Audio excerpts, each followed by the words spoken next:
Okay,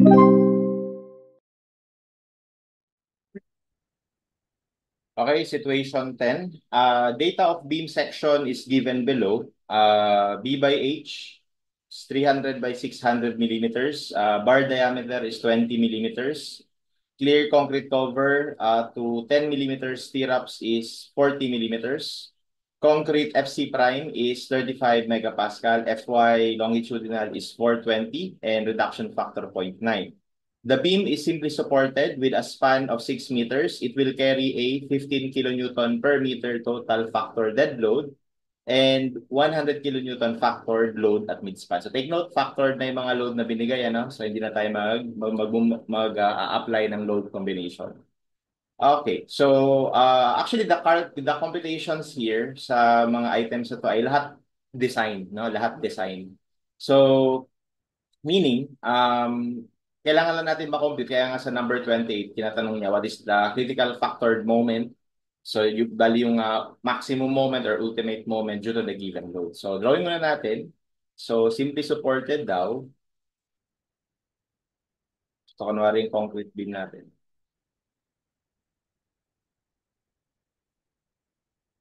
Okay, at ang mga loading na binigay, merong factored. So, ang span ay 6 meters. 15 kilonewton per meter na dead load.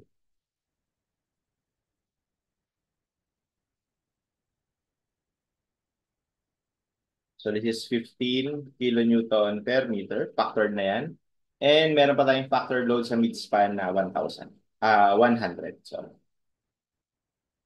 okay? So ano daw yung maximum moment? So anyway, well, dahil common naman yung loading condition na binigay, we can just apply yung formula dito, no, ng maximum moment. So di ba kapag ka-uniform load na simply supported, WL squared over 8, at nasa midspan, no? Nasa midspan yung maximum moment. Tapos para naman dito sa concentrated load na 100, ano siya, PL over 4. Okay? So our maximum moment, MU, for number 28, okay, will be equal to W L squared over 8 para dun sa 15 kilonewton per meter plus PL over 4 para naman dun sa 100 kilonewton. Okay, so our MU would be equal to, so diretsoy na natin. So we have 15 times 6 squared over 8 plus P 100 times 6 over 4. Ayan. So that gives us 217.5 kilonewton meter. And that will be our answer for number 28. Okay?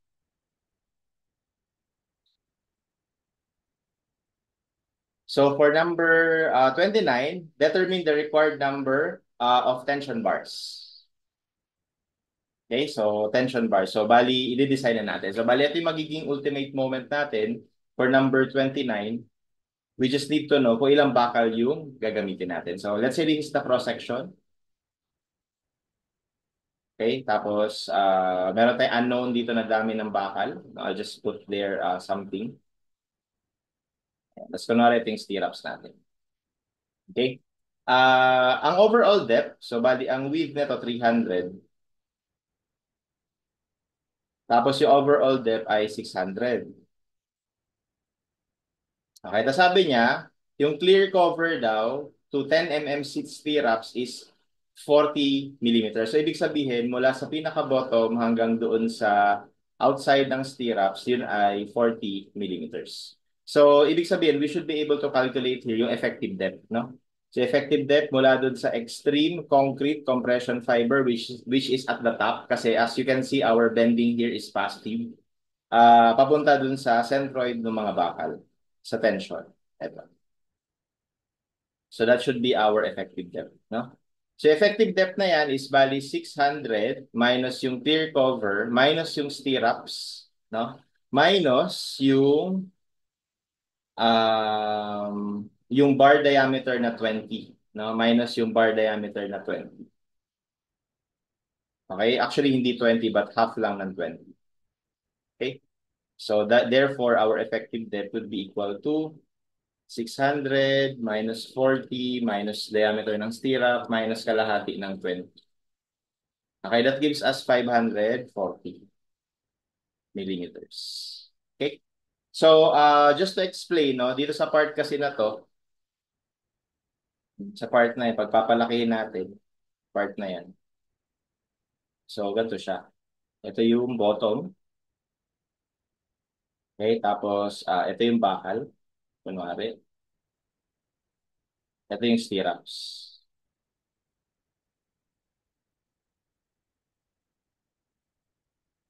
So, ang sabi kasi sa atin, yung 40 mm mula dito hanggang doon sa, ano lang, sa labas lang ng stirrups. So, yun, 40. Tapos, yung stirrups mismo, may diameter na 10.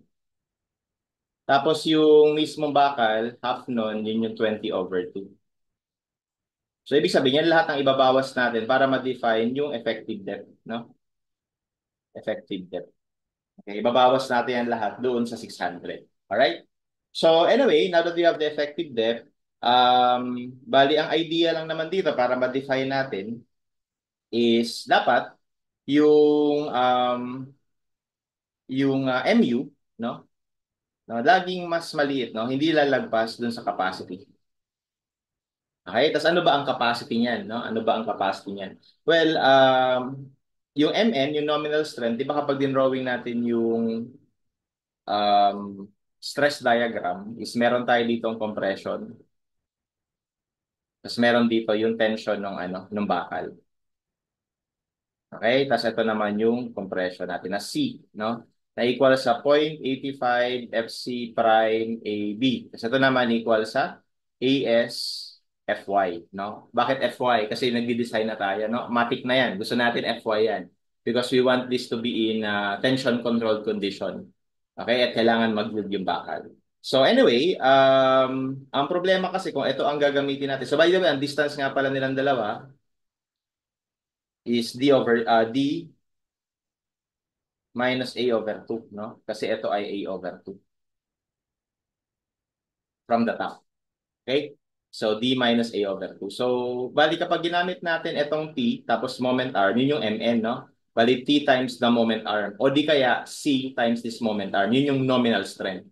Okay? Kapag kasi yung T yung ginamit natin, bali parang i-equate natin dun sa 217.5. Kapag itong T ang ginamit natin, wala tayo ng AST. Tapos wala rin tayo ng A. Kaya wag yung T yung gagamitin. Ang gagamitin natin is yung C, no? So, MU, no? Must not exceed VMN. So, yung VMN natin will be C times D minus A/2.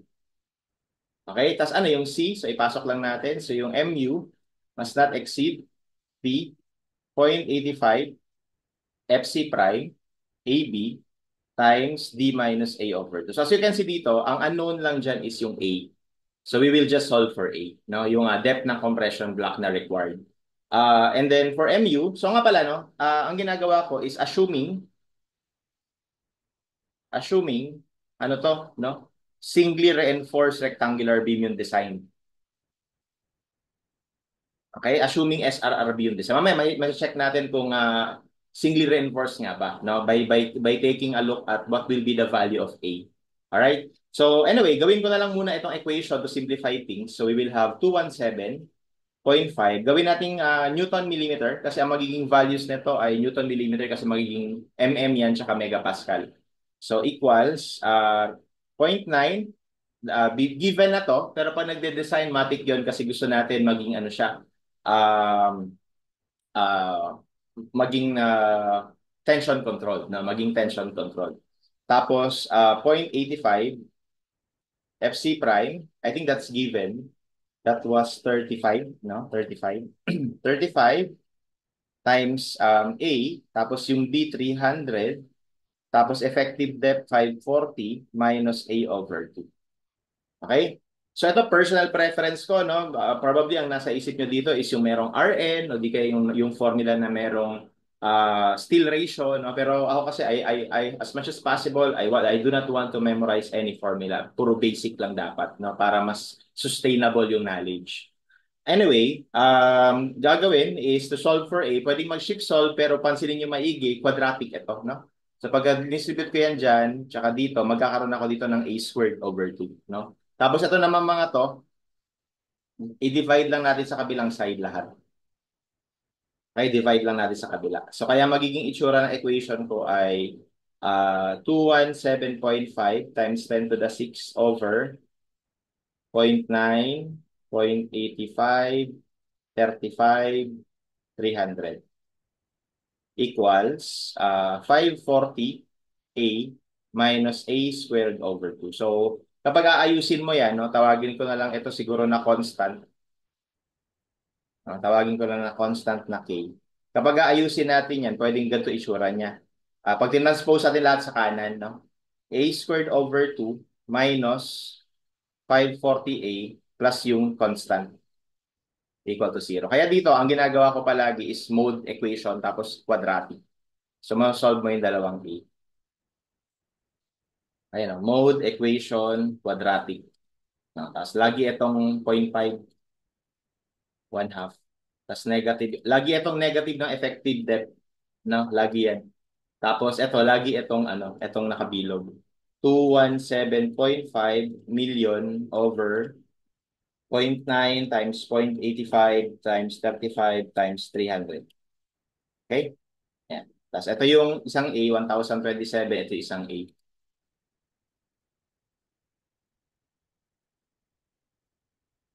52.72. Okay? Of course, kung ito, hindi ito yung gagamitin natin, no? Hindi ito. Kasi masyado malaki. Wala namang, yung depth natin, 600 lang. Ito, lagpas na ng 600. Kaya ito yung realistic na A. No? And then after that, we will need to check kung ano ba, SRRB pa talaga itong design na to. So, well, ang gagawin natin, let's compute for C, no? I-convert natin siya sa C. Yung C natin ay equal sa A over beta 1, no? Where beta 1 is 0.85 kung yung FC prime mas mababa sa 28, no? Pero pag lagpas ng 28, ang beta 1 is 0.85 minus 0.05 over 7 times FC prime minus 28. Ayan. Now, and I think yung FC prime natin dito lagpas eh. So 35 yung FC prime kaya this would be 0.85 minus 0.05 over 7 times, actually times 7 kasi 35 minus 20 is 7. So this is 0.8. No? And by the way guys, meron itong ano, provision na hindi dapat yan hindi dapat yan mas mababa sa 0.65. Or should I say, dapat mas malaki yan sa 0.65. Okay? Which is mas malaki naman. So yung beta 1 natin is 0.8. Okay? So therefore, yung C natin would be 52.72 over 0.8. So that gives us 65.9. Okay, so bakit ko to ginagawa? Kasi gusto ko i-check kung lumagpas na ba siya sa Cmax. Okay? So ang Cmax natin is actually ang Cmax natin if we want to make sure that the steel yields, no, that will be 3 over 7 of the effective depth. Okay? Pero if you want to ensure tension control, it should be 3 over 8B. Okay?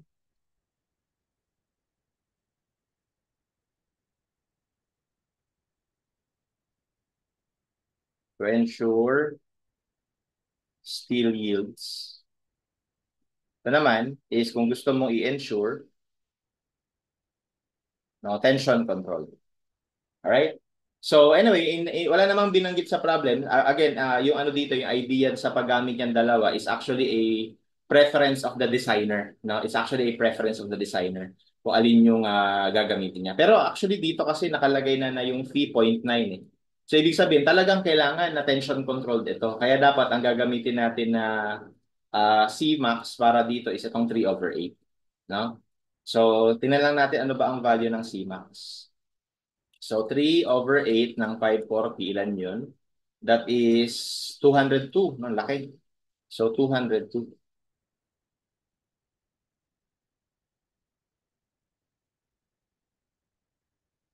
202 millimeters. So, dahil yung nakuha natin na C ay mas mababa do sa CMAX, then design as singly reinforced rectangular. Okay? So, by the way, yung CMAX na yun, nanggaling yan sa strain diagram. Nasa strain diagram lang yan nanggaling. Pakita natin, sa pakita natin kung paano nangyari yun. Di ba ang strain diagram,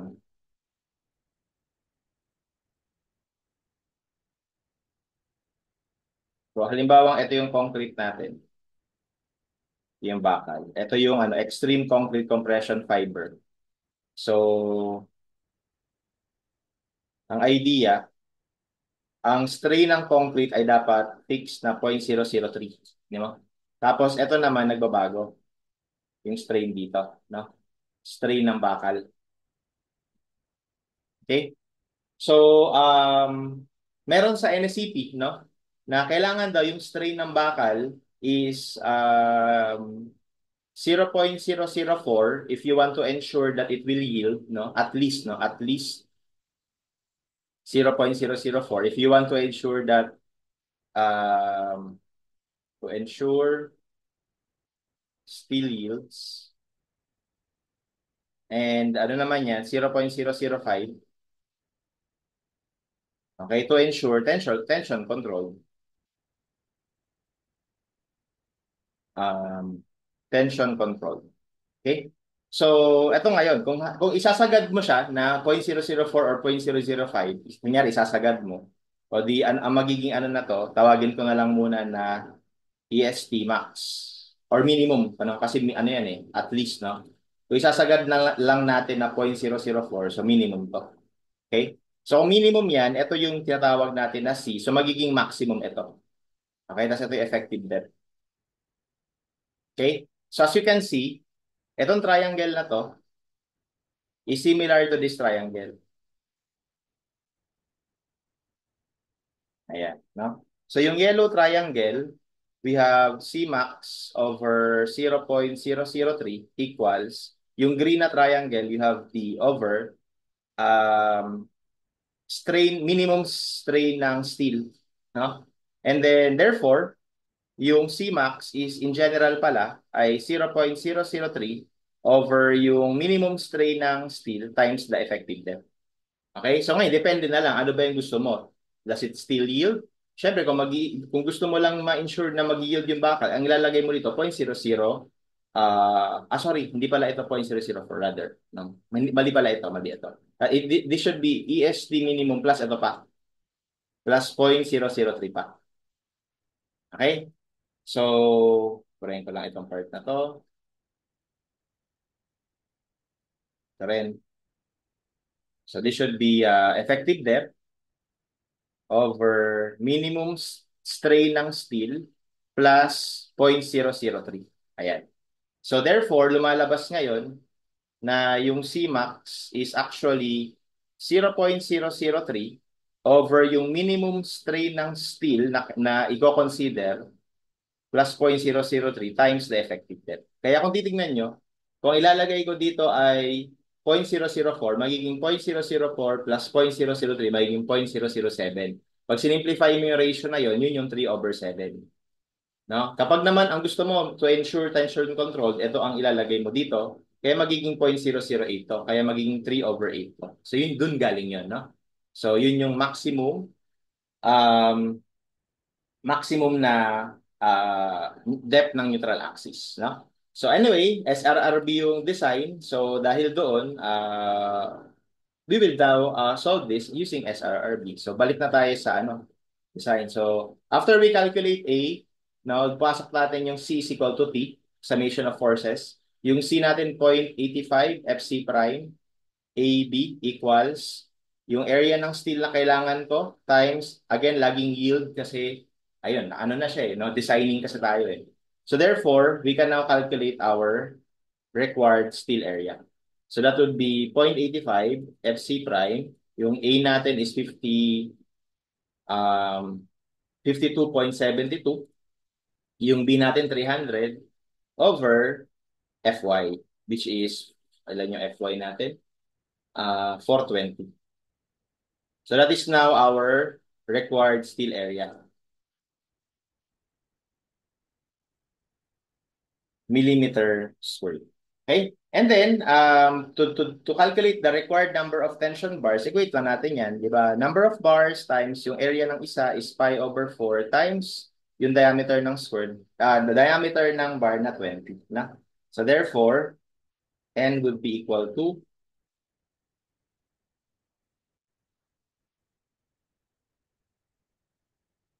okay, 3.57. Or that would be rounded up to 4.